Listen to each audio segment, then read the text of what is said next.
বাংলায় বন্যা, খুলনা দুর্ভিক্ষ, উত্তরবঙ্গে প্রবল বন্যা, অল্প দিনের পূর্বেকার বন্যা, ভারতে অনুসৃত শাসন প্রণালীর কিঞ্চিত পরিচয়, শ্বেত জাতির দায়িত্বের বোঝা। আজকে এবং ইত্যাদি বিষয়ক শিরোনামে আচার্য প্রফুল্লচন্দ্র রায়ের আত্মচরিতের অষ্টাদশ পরিচ্ছেদ শুরু করছি।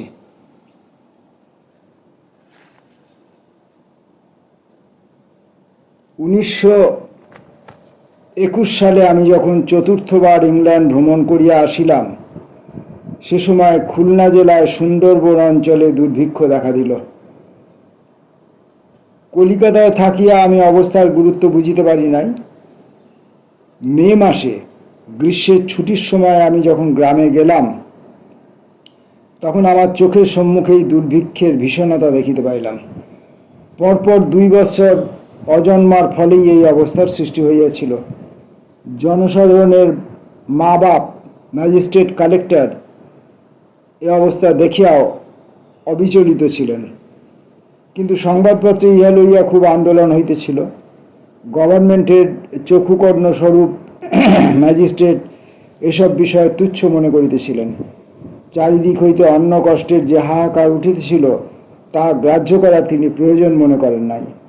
তিনি তাহার সদর অফিসে বসিয়া নিশ্চিন্ত মনে যে বিবৃতি প্রচার করিয়াছিলেন, তাহা লোকে কখনো ভুলিতে পারিবে না। উহা হইতে কয়েক ছত্র উদ্ধৃত করিতেছি।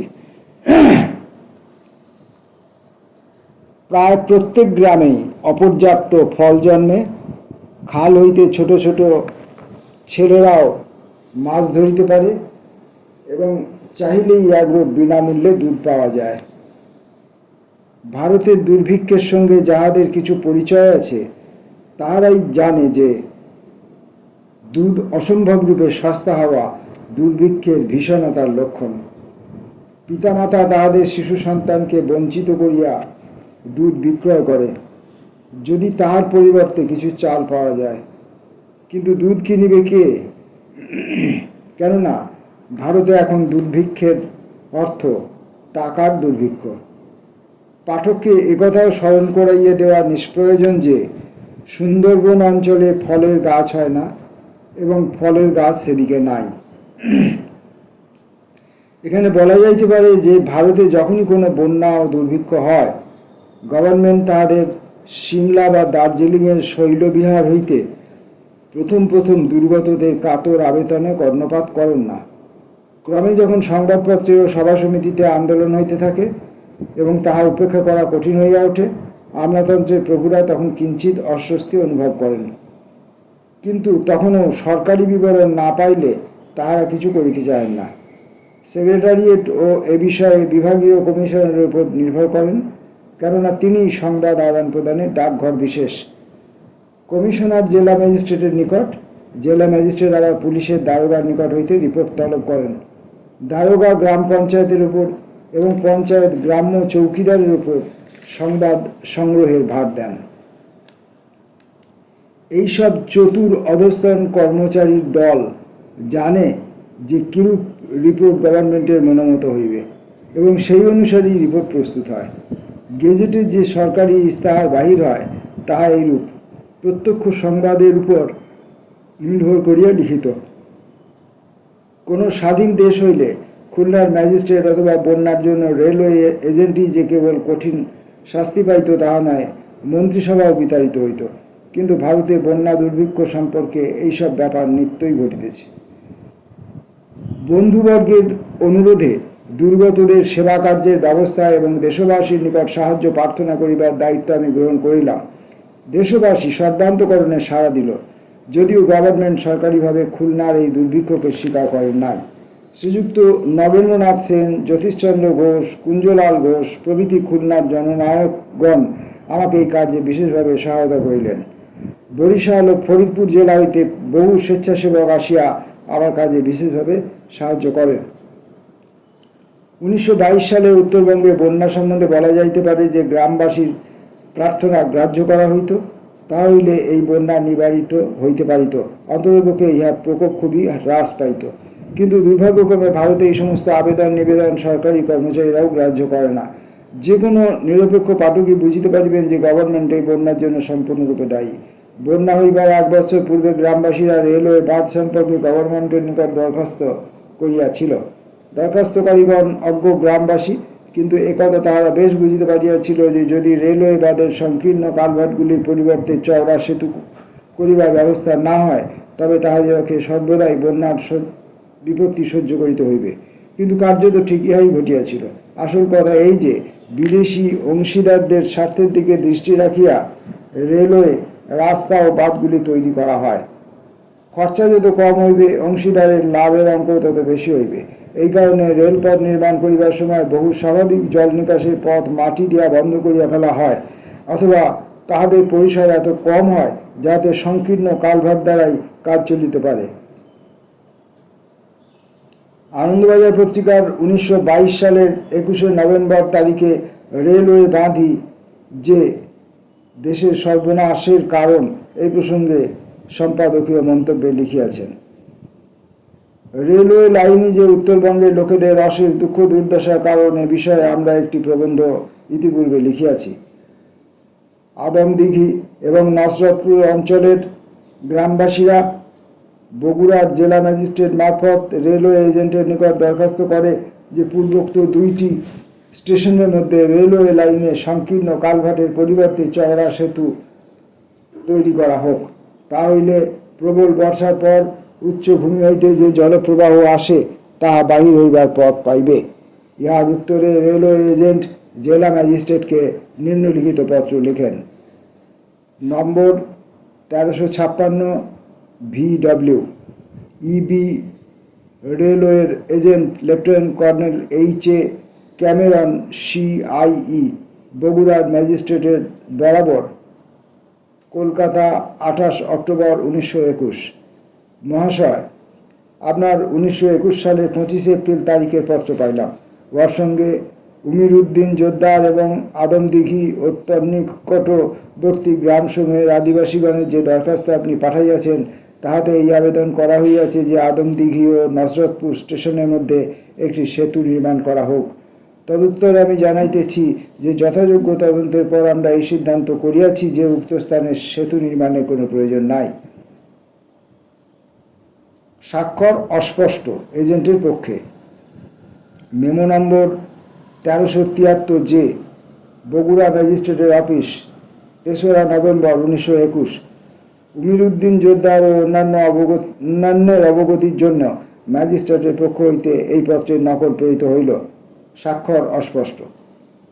ডাক্তার বেন্টলি স্বাভাবিক জল নিকাশের পথরোধ সম্পর্কে লিখিয়াছেন, সমস্ত জল নিকাশের পথেরই গতি নদীর দিকে। ওই সমস্ত ক্ষুদ্র ক্ষুদ্র নদী আবার জলরাশিকে পদ্মা ও যমুনার গর্ভে ঢালে। দেশের অবনমন ঢালুতা বা গড়ান 6 হইতে 9 পর্যন্ত, দুর্ভাগ্যক্রমে 6 ইঞ্চি হইতে 9 ইঞ্চি পর্যন্ত। দেশের অবনমন ঢালুতা বা গড়ান 6 ইঞ্চি হইতে 9 ইঞ্চি পর্যন্ত। দুর্ভাগ্যক্রমে যে সমস্ত ইঞ্জিনিয়ার এই অঞ্চলে জেলা বোর্ড ও রেলওয়ে রাস্তাগুলি তৈরি করিবার জন্য দায়ী, তাহারা দেশের স্বাভাবিক জল নিকাশের পথের কথা মাথা লইয়া মাথা ঘামান নাই। কাজেই রাস্তা ও রেলওয়ে বাঁধগুলিতে যেসব কালভার্ট বা পয়নালীর ব্যবস্থা হইয়াছে তাহা যথেষ্ট নহে, জল প্রবাহ অনিষ্টকর নহে, কিন্তু উহার দ্রুত নিকাশের ব্যবস্থা করিতে হইবে। বন্যা যে প্রায় বাৎসরিক ব্যাপার হইয়া দাঁড়াইয়াছে, তাহার কারণই এই যে রেলওয়ে লাইন তৈরি করিবার ত্রুটির দরুন বাংলার নদীগুলির স্বাভাবিক কার্যে বিঘ্ন সৃষ্টি করা হইয়াছে।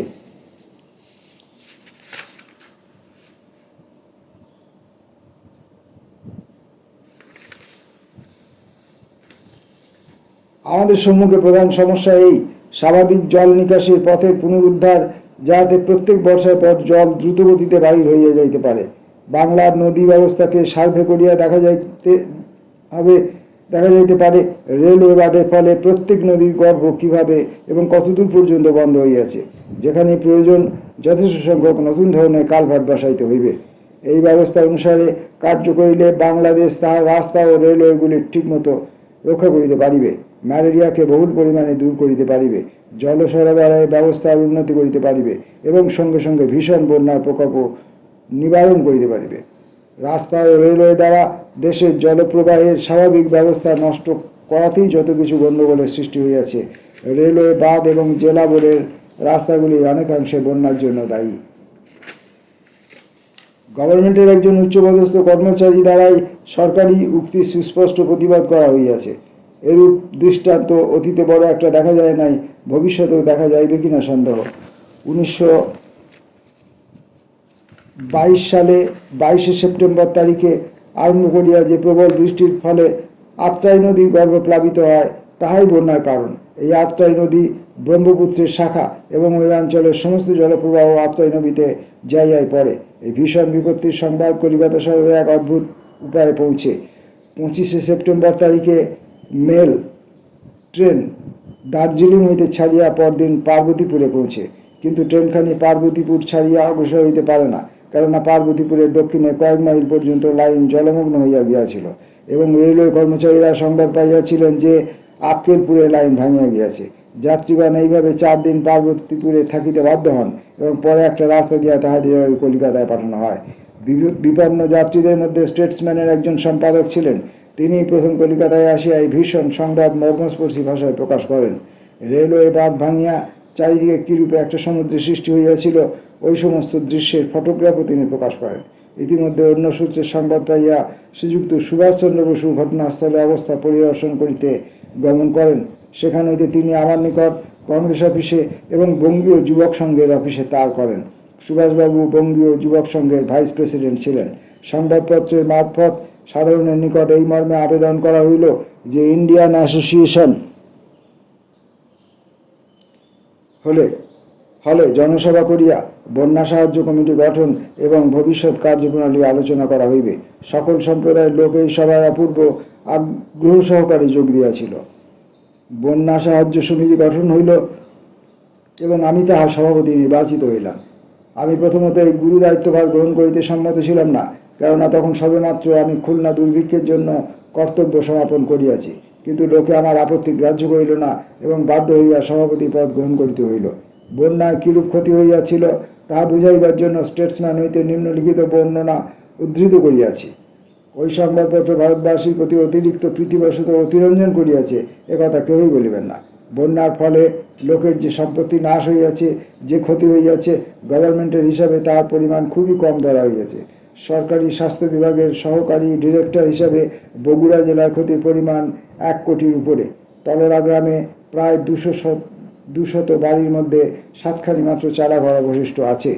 নওগাঁ মহকুমার অবস্থা পরিদর্শন করিবার ফলে আমি বলিতে পারি, সরকারি হিসাবে যা বলা হইয়াছে, গো মহিষাদি পশু ও অন্যান্য সম্পত্তি নাশের দরুন ক্ষতির পরিমাণ তদপেক্ষা অনেক বেশি। বনগাঁ মহকুমার জনসংখ্যা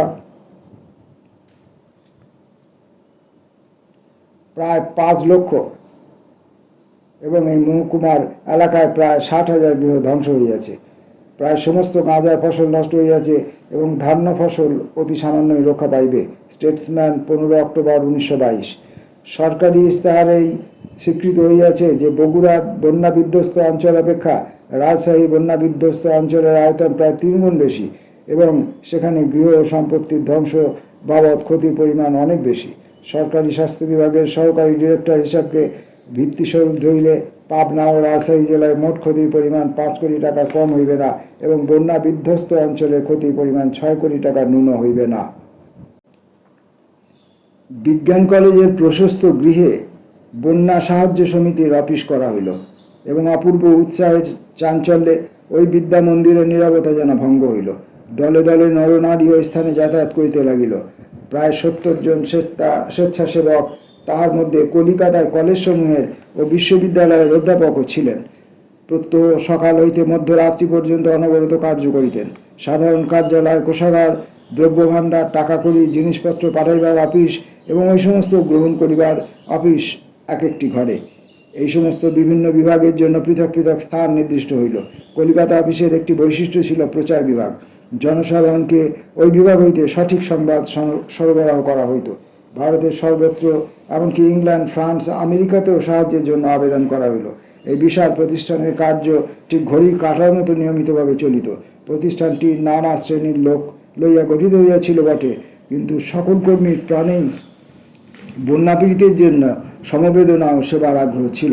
কাজেই সকলে ঐক্যবদ্ধ হইয়া কাজ করিতে লাগিল। বেঙ্গল রিলিফ কমিটির সাফল্যের কারণ এই যে প্রথম হইতেই সমবায় এবং সহযোগিতার নীতি অনুসারে ইহার কার্য পরিচালিত হইয়াছিল। বন্যার ভীষণ দুঃসংবাদ প্রচারিত হওয়া মাত্র দেশের চারদিকে অসংখ্য সাহায্য সমিতি গড়িয়া উঠিয়াছিল।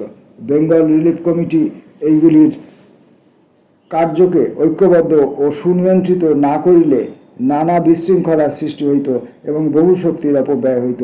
বেঙ্গল রিলিফ কমিটি পূর্ব হইতে অবস্থা বুঝিয়া Congress committee, Bengal chemical pharmaceutical workers, Bengal social service League, বঙ্গীয় যুবক সংঘ এবং অন্যান্য প্রতিষ্ঠানকে কার্যনির্বাহক সমিতিতে তাহাদের প্রতিনিধি পাঠাইবার জন্য অনুরোধ করিলেন।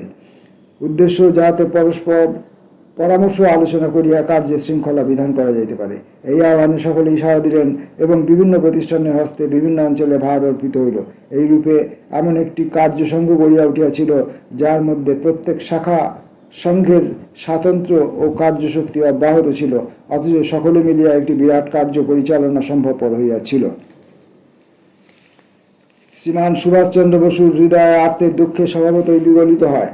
তিনি স্বেচ্ছায় প্রথমে বন্যা বিধ্বস্ত স্থানে গিয়া অবস্থা সচক্ষে পরিদর্শন করেন। Doctor JM. দাশগুপ্ত বহু স্বার্থত্যাগ করিয়া বন্যা বিধ্বস্ত অঞ্চলে কিছুকাল থাকিয়া সেবা সমিতি গঠন করেন। বগুড়ার নিঃস্বার্থ কর্মী শ্রীযুক্ত যতীন্দ্রনাথ রায় নৌকার অভাবে কেরোসিনের টিনের তৈরি নৌকায় করিয়া কয়েক মন চাউল লইয়া বন্যা পীড়িতদের সাহায্যে অগ্রসর হন।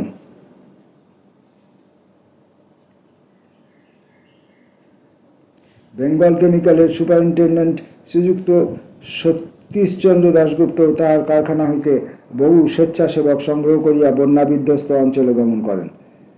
প্রায় 2 মাস পরে শ্রীযুক্ত সুভাষচন্দ্র বসু দেশবন্ধু চিত্তরঞ্জন দাসের আহ্বানে রাজনৈতিক কার্যে যোগ দিবার জন্য গেলে ডাক্তার ইন্দ্রনারায়ণ সেনগুপ্ত তার কার্যভার গ্রহণ করেন। ডাক্তার ইন্দ্রনারায়ণের মতো নিঃস্বার্থ কর্মী আমি খুবই কম দেখিয়াছি, কিন্তু সেবা কার্যে প্রধান চাপ পড়িলে শ্রীযুক্ত সতীশচন্দ্র দাশগুপ্তের উপর। তাহার অসাধারণ কর্মশক্তি ও গঠন শক্তি সকলেই প্রশংসা অর্জন করিয়াছিল। শ্রীযুক্ত সতীশচন্দ্র বাবু বেঙ্গল রিলিফ কমিটির গোড়া হইতেই ছিলেন এবং সাধারণ পরিচালনা ভার তাহার উপরেই ন্যস্ত ছিল। শেষকালে তাহার উপরেই সম্পূর্ণরূপে সমস্ত কাজে ভার পড়িয়াছিল। বেঙ্গল কেমিক্যালের কাজে তাহার গুরুতর দায়িত্ব সত্ত্বেও তিনি মাসে 1 বার 2 বার আত্রাই কেন্দ্রে গমন করিতেন। তিনি একনিষ্ঠভাবে সেবা কার্য করিয়াছিলেন এবং রিলিফ কমিটির কাজ শেষ না হওয়া পর্যন্ত স্বীয় দায়িত্ব ত্যাগ করেন নাই। এই ব্যাপারে আমার নাম যে সমধিক প্রচারিত হইয়াছে, এজন্য আমি কুণ্ঠিত। প্রকৃতপক্ষে আমি নামমাত্র কর্মকর্তা ছিলাম। বন্যা সেবা কার্যে সাফল্যের জন্য দায়ী আমার বিজ্ঞান কলেজের সহকর্মীগণ, বিশেষভাবে অধ্যাপক প্রফুল্লচন্দ্র মিত্র, মেঘনাথ সাহা এবং শ্রীযুক্ত নীরেন্দ্র চৌধুরীর মতো নিঃস্বার্থ কর্মীগণ। ম্যানচেস্টার গার্ডিয়ানের বিশেষ সংবাদদাতা 11 নভেম্বর তারিখে বন্যা বিধ্বস্ত অঞ্চল হইতে এক পত্রে নিম্নলিখিত বিবরণ প্রেরণ করেন। গভর্নমেন্টের মর্যাদা হ্রাস। আমি উত্তরবঙ্গের বন্যা বিধ্বস্ত অঞ্চলে কয়েকদিন হইল আছি এবং যেসব ব্যাপার প্রত্যক্ষ দেখিতেছি ও শুনিতেছি তা বেশ শিক্ষাপ্রদ। উত্তরবঙ্গে গঙ্গার বদ্বীপে এই নিম্নভূমিতে প্রধান ফসল ধান। ইহার মধ্যে দিয়া বহু নদী প্রবাহিত। সেই সমস্ত স্বাভাবিক জল নিকাশের পথ রোধ করিয়া আড়াআড়িভাবে রেলওয়ে লাইন চলিয়া গিয়াছে। 25 সেপ্টেম্বর হইতে 27 সেপ্টেম্বর পর্যন্ত এই অঞ্চলে প্রবল বন্যা হয় এবং জলের উচ্চতা অভূতপূর্ব রূপে বাড়ে। তার ফলে সমস্ত চাষের জমি জলমগ্ন হয় এবং রেল লাইন পর্যন্ত জল ওঠে। বন্যা বিধ্বস্ত অঞ্চলের আয়তন প্রায় 2000 বর্গমাইল, লোক সংখ্যা 10 লক্ষেরও অধিক। ভগবানের কৃপায় লোকের মৃত্যু সংখ্যা অপেক্ষাকৃত কম। জলে ডুবিয়া প্রায় 60 জন লোকের মৃত্যু হইয়াছে, কিন্তু ঘন বসতিপূর্ণ প্রায় 700 বর্গমাইল পরিমিত স্থানে অর্ধেকের বেশি গৃহই ধ্বংস হইয়াছে। গবাদি পশুর খাদ্য সমস্তই নষ্ট হইয়াছে এবং অন্ততপক্ষে 12,000 গবাদি পশুর মৃত্যু হইয়াছে। এতদ ব্যতীত প্রায় 500 বর্গমাইল স্থানে প্রধান ফসল প্রায় সম্পূর্ণরূপে নষ্ট হইয়া গিয়াছে। অবশিষ্ট বন্যা বিধ্বস্ত অঞ্চলে ক্ষতির পরিমাণ এত বেশি না হইলেও উপেক্ষার যোগ্য নয়। গভর্নমেন্টকে দোষ দেওয়া হইতেছে কেন? এই বিপত্তি যখন ঘটে তখন গভর্নমেন্টের সদস্যগণ বন্যা বিধ্বস্ত অঞ্চল হইতে বহু দূরে দার্জিলিংয়ে সৈন্য শিকারে ছিলেন। তাহারা এখনও সেখানে আছেন। এই বিপত্তির যে প্রাথমিক সংবাদ পাওয়া গিয়াছিল তাহাতে বোধ হয় তাহারা অবস্থার গুরুত্ব বুঝিতে পারেন নাই। দুর্দশার প্রতিকার কল্পরূপে কোনরূপ কার্যাবলী পন্থা অবলম্বন করিতে তাহাদের বিলম্ব হইয়া গেল। যেটুকু তাহারা করিলেন তাহাও যথেষ্ট নয় এবং লোকমতের চাপে অত্যন্ত অনিচ্ছার সঙ্গেই যেটুকু তাহাদের করিতে হইল, অন্ততপক্ষে বাংলার জনসাধারণের মনে এই ধারণা বদ্ধমূল হইল। Sir PC. রায় এইরূপ অবস্থার একজন রসায়ন শাস্ত্রের অধ্যাপক ডক্টর পি.সি. রায় কার্যক্ষেত্রে অগ্রসর হইলেন এবং গভর্নমেন্ট যে দায়িত্ব পালনে ঔদাসীন্য প্রদর্শন করিয়াছেন দেশবাসীকে তাহাই করিবার জন্য আহ্বান করিলেন। তাহার আহ্বানে সকলে সোৎসাহে সাড়া দিল। বাংলার জনসাধারণ 1 মাসের মধ্যেই 3 লক্ষ টাকা সাহায্য করিল। ধনী স্ত্রীলোকেরা তাহাদের রেশমের শাড়ি এবং গয়না দান করিলেন। গরিবেরা তাহাদের উদ্বৃত্ত পরিধেয় বস্ত্রাদি দান করিলেন। শত শত যুবক বন্যাপীড়িত স্থানে সেবা কার্যের জন্য অগ্রসর হইল। কাজটি কঠোর পরিশ্রমসাধ্য এবং ম্যালেরিয়াপূর্ণ স্থানে স্বাস্থ্যভঙ্গের আশঙ্কাও আছে। গভর্নমেন্টের প্রতি লোকের অসন্তোষ বৃদ্ধির আরও কারণ এই যে তাহাদের বিশ্বাস রেললাইন নির্মাণের ত্রুটিই এই বন্যার কারণ। বন্যার জল নিকাশের জন্য উপযুক্ত ব্যবস্থা রেলপথ নির্মাণের সময় করা হয় নাই। এই অভিমত সমর্থনের পক্ষে যথেষ্ট প্রমাণ আছে, কিন্তু বন্যার প্রায় 1.5 মাস পরে গভর্নমেন্ট এ সম্বন্ধে তদন্ত করিবার প্রতিশ্রুতি দিলেন।